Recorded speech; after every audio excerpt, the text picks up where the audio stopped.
GPT-5 আসার পর আমার একটা থট প্রসেস নিয়ে একটা আলাপ এলো যে, যদি মানুষের থট প্রসেসকে যদি অফলোডিং করতে হয় আর GPT-5 যেভাবে হাঁটছে, আমার কাছে মনে হচ্ছে যে GPT-5 আমাদেরকে পঙ্গু করে ফেলতে পারে। যদি আমরা GPT-5 এর উপরে অতটা রিলাই করি বা GPT-5 কে যদি আমরা সেভাবে আমরা যদি ডে টু ডে কাজ করি।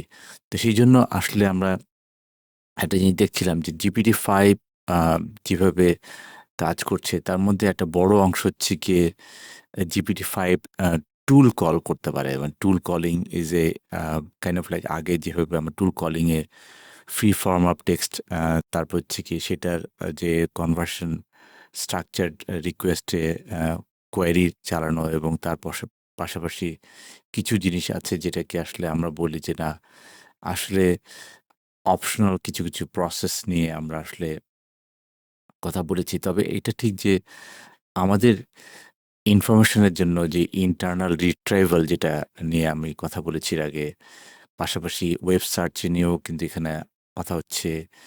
কোড ইন্টারপ্রেটার নিয়েও কিন্তু কথা হচ্ছে যে কোড ইন্টারপ্রেটার কিভাবে কাজ করবে এবং তার পাশাপাশি anything like the actions specially editing A file, triggering A UI and other things. So আমার কাছে যেটা মনে হচ্ছে যে সামনে এই প্যারালাল আ টুল কলিং আসবে যে আগে আমরা একটা করে টুল কল করতে হতো। এখন কিন্তু প্যারালাল টুল আসবে। That means it is kind of like not sequential is more than parallel tool calling. তো আমি যদি GPT-5 এর প্রম্পটিং যদি আপনাকে দেখাই যে আগে কিভাবে আমরা O1 প্রম্পটিং এ তারপর হচ্ছে O3 প্রম্পটিং এ এবং তার পাশাপাশি আমরা যদি GPT-5 এর প্রম্পটিং যদি দেখি এখানে কিন্তু আগের মতো করে যে রিটার্ন যে ফরম্যাটটা সেই রিটার্ন ফরম্যাট নিয়ে এখন আর চিন্তা করতে হচ্ছে না। ওয়ার্নিং দরকার নেই। তবে এটা ঠিক যে এই যে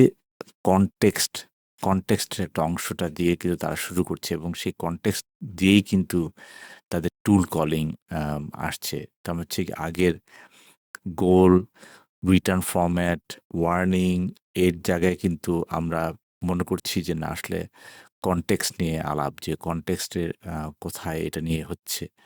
এর পাশাপাশি টুল কলিং এর যে অংশটা সেই টুল কলিং এর মধ্যে ইন্টারনাল রিট্রাইভাল যেটা বললাম, ওয়েব সার্চ, কোড ইন্টারপ্রেটার এবং বিভিন্ন অ্যাকশন যেখানে আমাদেরকে ফাইনালি ওই কলটা নিতে পারতে হবে যে না আমরা আসলে এই কাজটা করতে চাই। সো এটা একটা ইম্পোর্টেন্ট ইস্যু আমার মনে হলো। আর এর পাশাপাশি vibe testing is also another thing যেটা আমার মনে হয় যেটা ভালো হবে আরকি।